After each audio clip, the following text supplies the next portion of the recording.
Hello, Culture Matters podcast. Here's a quote before I introduce this episode. I will utter things which have been kept secret from the foundations of the world. Matthew 13:35. We are back with part four, the American Gift Conference interview with Dr. Jordan B. Peterson, prep in the spirit of old Abe, honest Abe, Abraham Lincoln. I've been preparing for this interview for a year, and up to this point, it's June 4th. I don't even say the Abraham Lincoln quote. June 4th, 2025. I've done the other two parts today. So this has been a crazy busy day. The last moments before this interview on June 5th. This is my time capsule, which I'll explain or re-explain. If you haven't listened to part one through three, get over there. You don't have to listen to them in order, but it would help.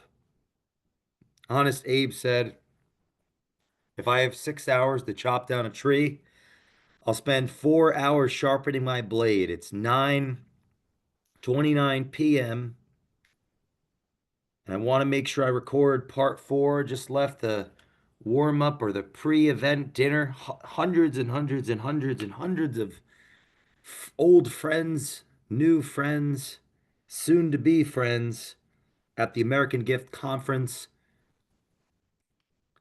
And I thought it would be not only valuable to prepare for the interview by reading the questions that I created originally, myself thinking what would be valuable for the audience as far as conversations, a conversation to have with Dr. Peterson so that they could learn and think and potentially think about things they otherwise wouldn't in the context of home ownership, small business, culture, leadership, sales, operations, and so much more life lessons.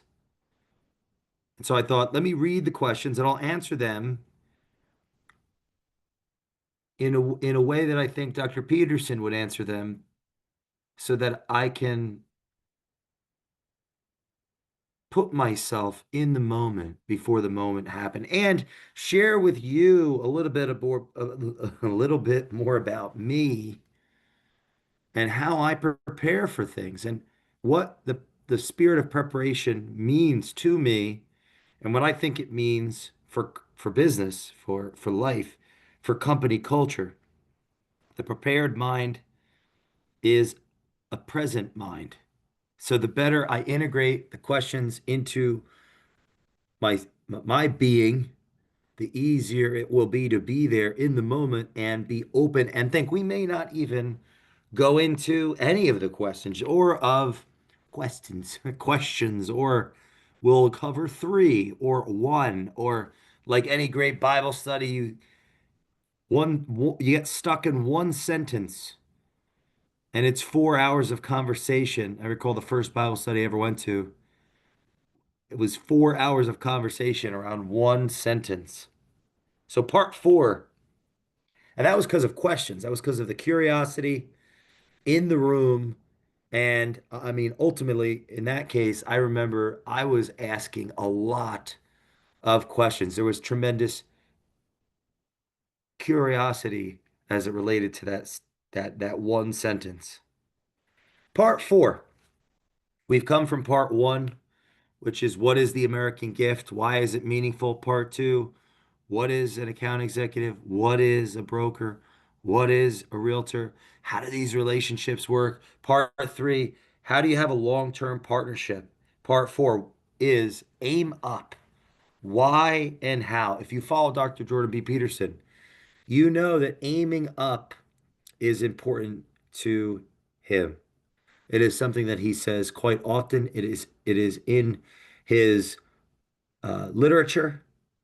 It is in his courses on Peterson Academy, from how to plan your life to personality and transformation, Sermon on the Mount, even introductory to Nietzsche, where he talks about optimized challenge, to live is to suffer. And so, aim up. Why, and how? That's the topic. The relationship between competence, cooperation, and competition. The first question is, how do you balance competition and cooperation? How do you balance competition and cooperation? Now, that question could be interpreted many different ways. I think by the time we've had this question would arise, we've already discussed how those within the mortgage industry represent something fundamental to what to Western society, which is the right to own property and actually provide shelter for oneself, one's family, and that's a insti it's an institution to build and promote agency, to build individuality and promote upward mobility in a free society, a society where you can say mostly what you think within measure and do as you please within measure, and how when and how service, how self-sacrifice and service are the bedrock for creating value between a professional and the customers and creating long-standing relationships between ourselves and our customers, and how the culture of a company is really the consequence of that customer service. It's what are we aiming at? Are we seeking to solve problems for our customers, or are we overly fixated on ourselves and the sacrificial element to actually customer service? You can't do two things at once. You can only do one. So there's a sacrifice of the self in service that actually test and create core values, the core values of human nature. We've come through that. We've talked about the what happens to the industry when people stop caring, or what would happen to an industry when people stop caring. We've talked about the rules that are likely would be advised for our audience to pay attention to, like rule 4, 5, and 7 in Beyond Order, and 11, and rules 1, 4, 7, and 9 into 12 rules for life. We've talked about what happens when an industry is in the midst of infighting and how that undermines individuals' capacity to think, to speak, ultimately to serve their clients, and how to actually rectify that with a news story, with leadership, with a community like the American Gift Conference to bring people together that believe in cooperation and understand what it means to compete. That brings us to this first question. We've talked about what self-service does for customer service, or self-sacrifice does for customer service, what contribution each um, what's the contribution of professionals within a society to the overall society, providing housing to everyday people, how self-help impacts working relationships, like broker to realtor, account executive to broker, and so on, vendor to broker, independent mortgage bank to account executive, independent mortgage bank to broker, etc., etc. We've talked about what undermines business partnerships and who we have to be, how we have to show up to actually create long-lasting partnerships, and how the focus on what are we looking for in our partners might not be the right question. It might be, who do we have to embody and be in ourselves is the right question to look at. So, how do you balance competition and cooperation? I think if we can't, I think Dr. Peterson would stress that, and I agree with this. I've said it before in the podcast, and I've been influenced by not only him on this, but others that he shared to go read and study, as well as some of the great thinkers in management consulting over the years, and leadership, like from Peter Drucker to John Maxwell, as broad of a category as that, because they're very different teachers. That if a team is not cooperating, so it's unclear what the goal is and who we serve. Okay, we serve our customers, and this is where we're going. How are we going to do it together? We respect one another, we trust one another, we're cooperating. I'm in my lane, I'm sacrificing my time and energy and intellectual property. You're sacrificing your time and energy, intellectual property. You're doing your job. You're carrying your weight. I'm carrying my weight. I'm being responsible. You're being responsible. We're able to respond to one another because we equally respect one another. We don't resent one another. We actually admire our differences and we understand that they complement one another. We're cooperating on this path. The leader sets the tone for that. The leader makes it safe. The leader's humility and vulnerability and transparency and honesty help the organization not hide unwanted things in the fog. The leader's not abdicating responsibility. They're working as hard as they possibly can. At least one thing that matters that they have to do, the things that matter to them, that are part of their responsibilities, that they're the authority, the biggest authority is creating that implicit accountability in how they show up to work every single day. And they're not triangulating, they're not gossiping against their own team with other members. They're not talking poorly about even the competition in a way that is uh, character assassination. They're focused on the customer. They're investing their energy and their resources in figuring out what are we doing right and how can we do it better? What are we doing wrong and how can we improve that? There there's a spirit, there's a courage in they're taking responsibility for when people or for when things don't work, the leader's taking responsibility. And when things do work, they make sure to recognize those that made it happen and don't take all the credit.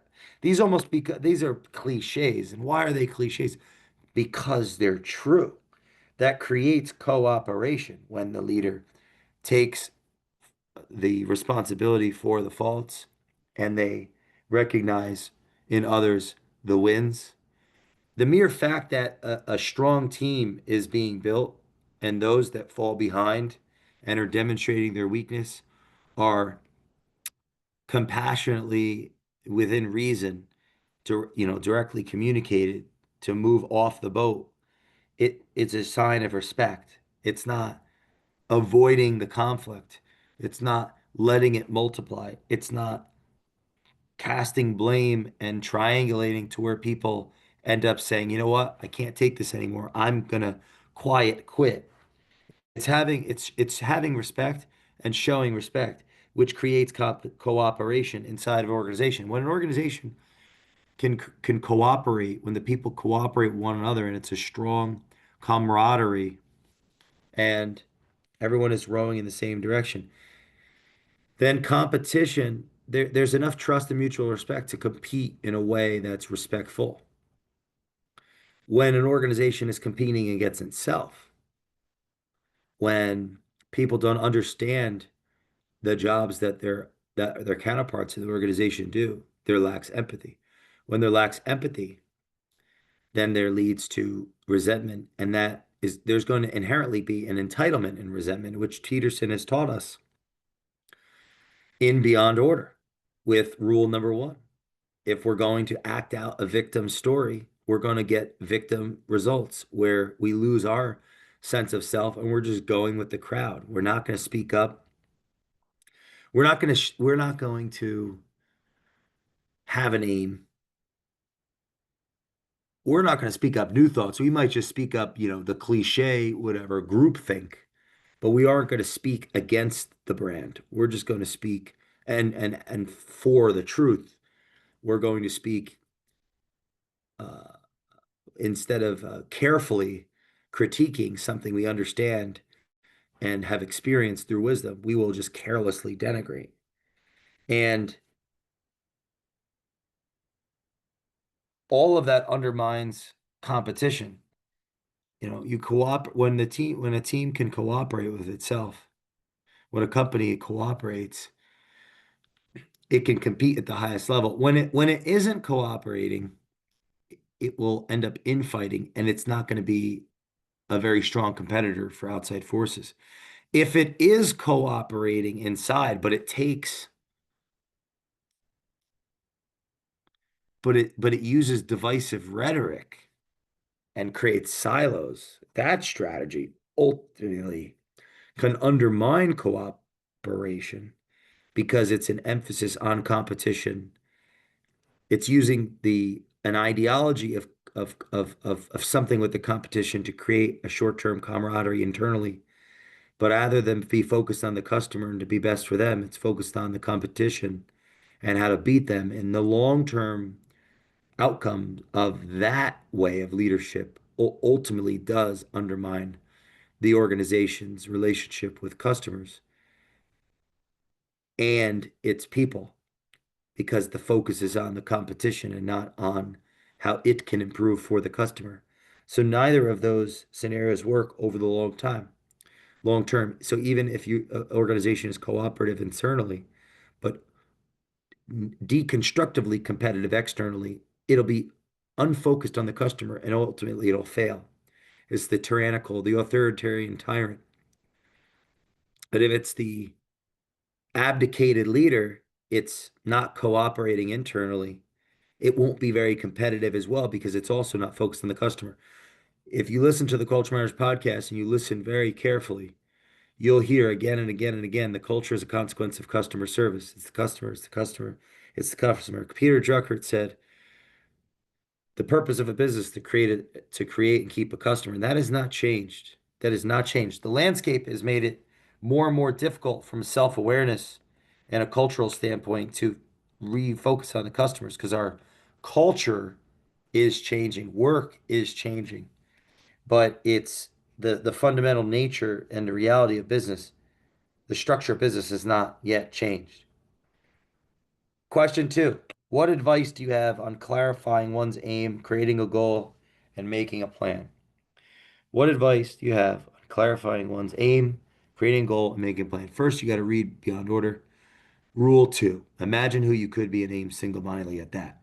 And before that, you got to stand up straight with your shoulders back. Rule one, go read 12 Rules for Life. Because when you're going to create a goal, there are very practical things that one could do, like brushing their teeth, cleaning their room, standing up straight with their shoulders back, doing an audit on their own life.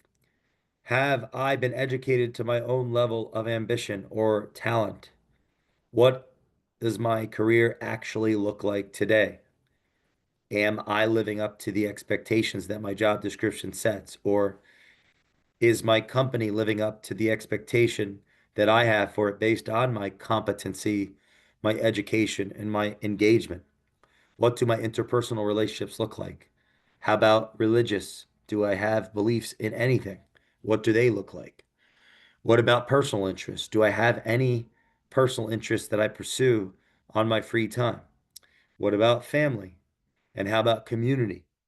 That type of checklist is a strong self-awareness exercise to look at the current state of one's self as it is integrated into one's culture. One also could enroll in the Peterson Academy and start getting an education at 1/100th of the normal Ivy League cost, which I highly recommend. They can also, if they want to clarify one's aim, past authoring program is going to force someone to not hide unwanted things in the fog. Rule three and Beyond Order.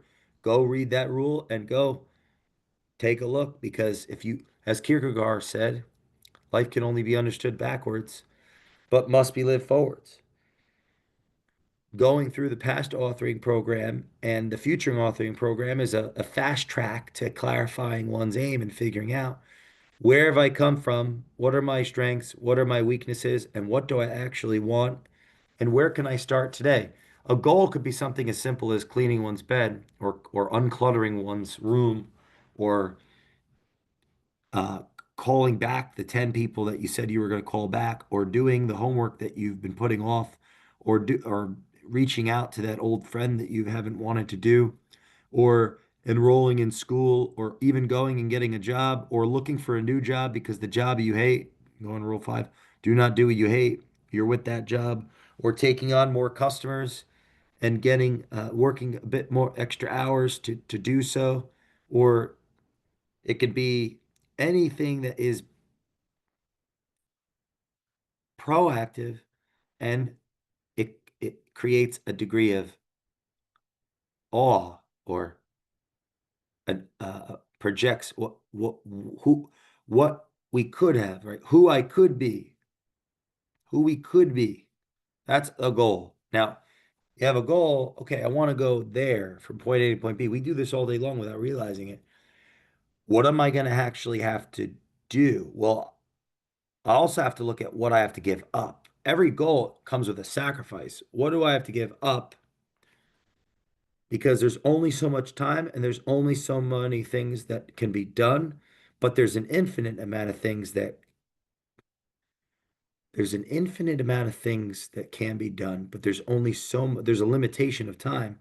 So there's an once you have a goal, then it's going to constrict what you actually can do, and it's going to make it clear what you can't do. And there's probably a lot of things that you're doing that you know you shouldn't be doing, that you're going to be called from a conscience standpoint, your conscience held to account to stop doing, because you know if what you're doing is undermining your goal.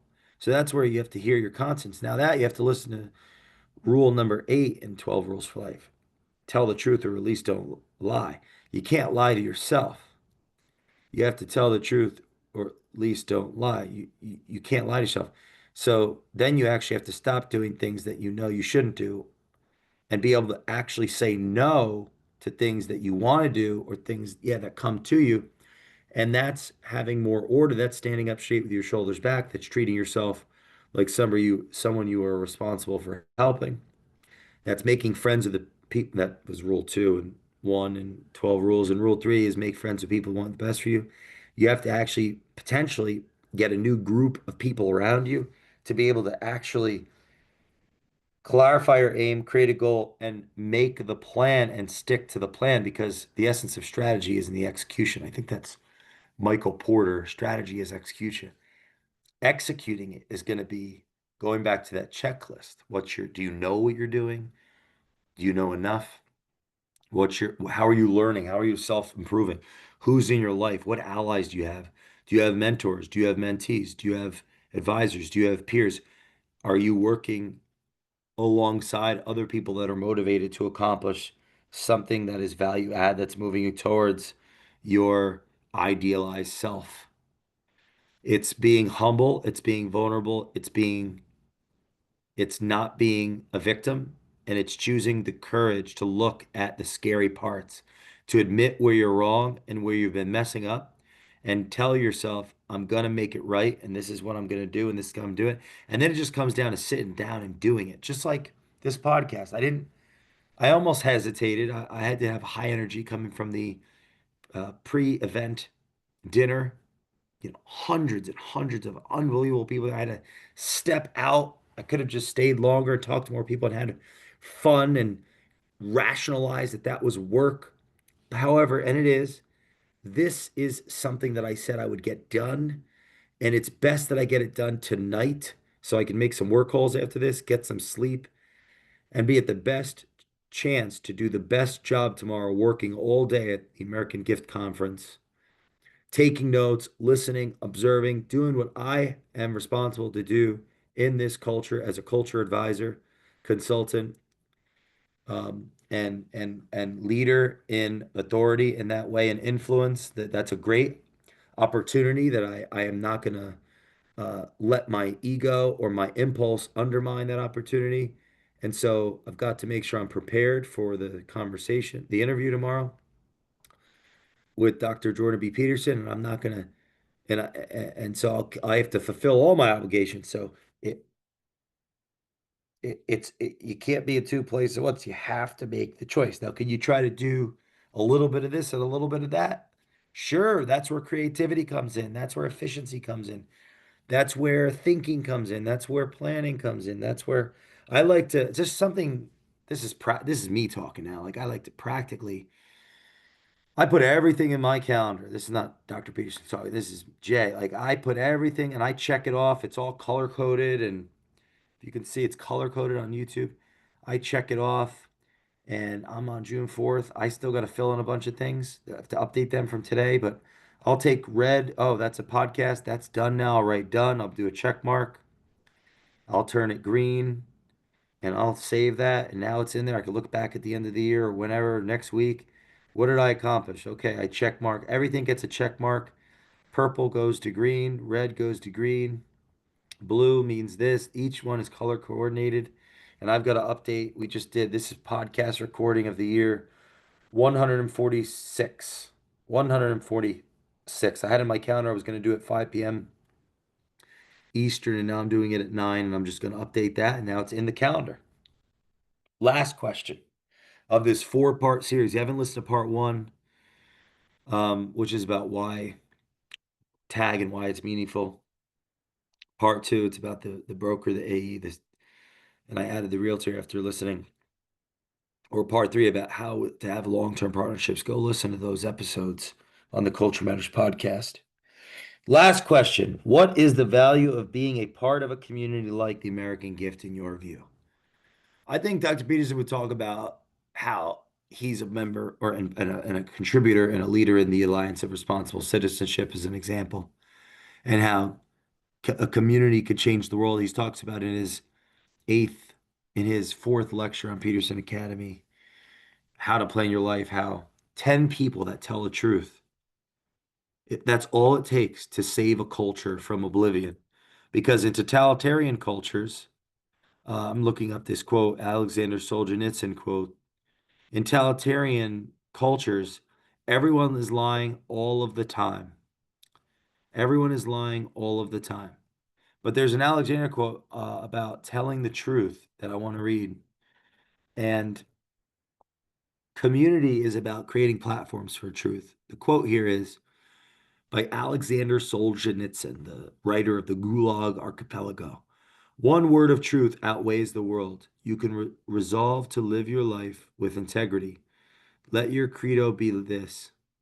Let the lie come into the world.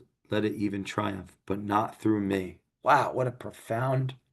I got to write that down. I want to memorize that. Wow, there's so much good stuff that one word of truth outweighs the world. You can resolve to live your life with integrity. Let your credo be this. Let the lie come into the world. Let it even triumph, but not through me. Oh my God, what a profound. Oh man. Here's another one. One drop of truth can outweigh an ocean of lies. Oh my God. This guy went to prison for speaking out in the Soviet Union, and we are not called to step upon we are not called upon to step out onto the square and shout out the truth, to say out loud what we think. This is scary. We are not ready. But let us at least refuse to say what we do not think. Wow. Wow. Huh. To stand up for truth is nothing. For truth, you must sit in jail. We know that they are lying. Oh, this is a good one. Um, oh, I couldn't find it. Is it here? We know they are lying. They know they are lying. They know we know they are lying. We know they know they are lying, but they are still lying. So the point of that was that in the Soviet, like in the totalitarian regime, everyone is lying all of the time. So when you're to be a part of a community, a true community where truth is implicit within it, it's an open society.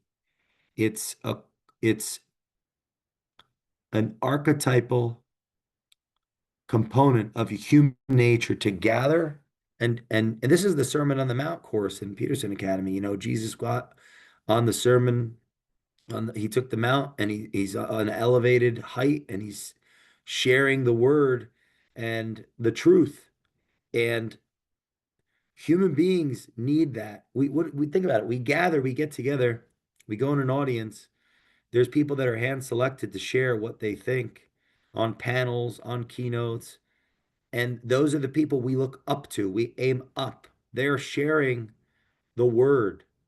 They're sharing the word that is bringing us closer to the structure of reality. It's such a great responsibility to have the crowd's attention so that you can influence their intentions with how they're going to behave within reality and shape reality.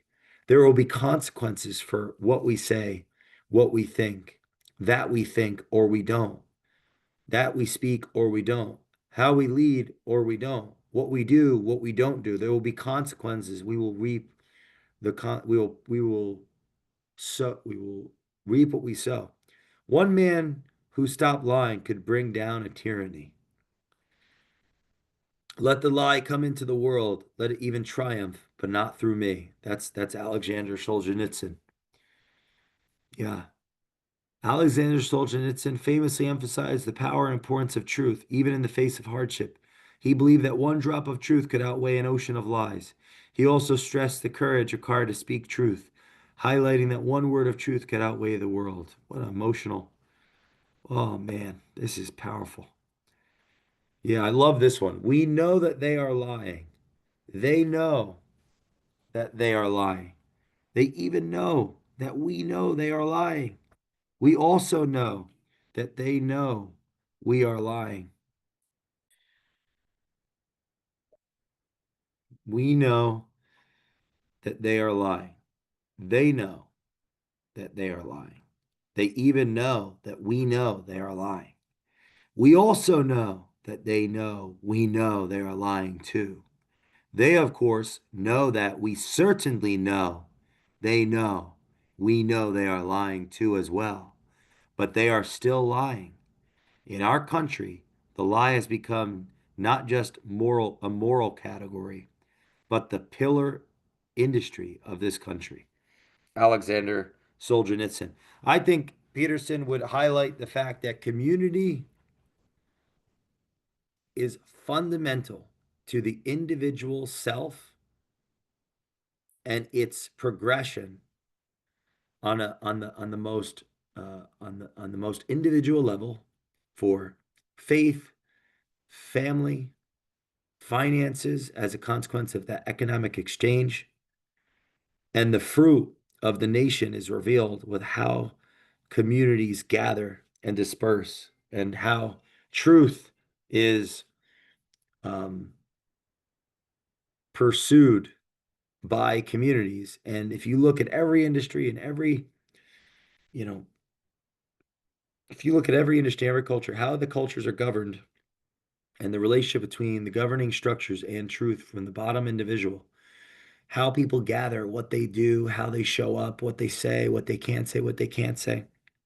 It reflects the very, at the base, it reflects the actual fundamental structure of each of those communities, the at the most basic level. So, what's the value of being a part of a community? It's like saying, what's the value of being?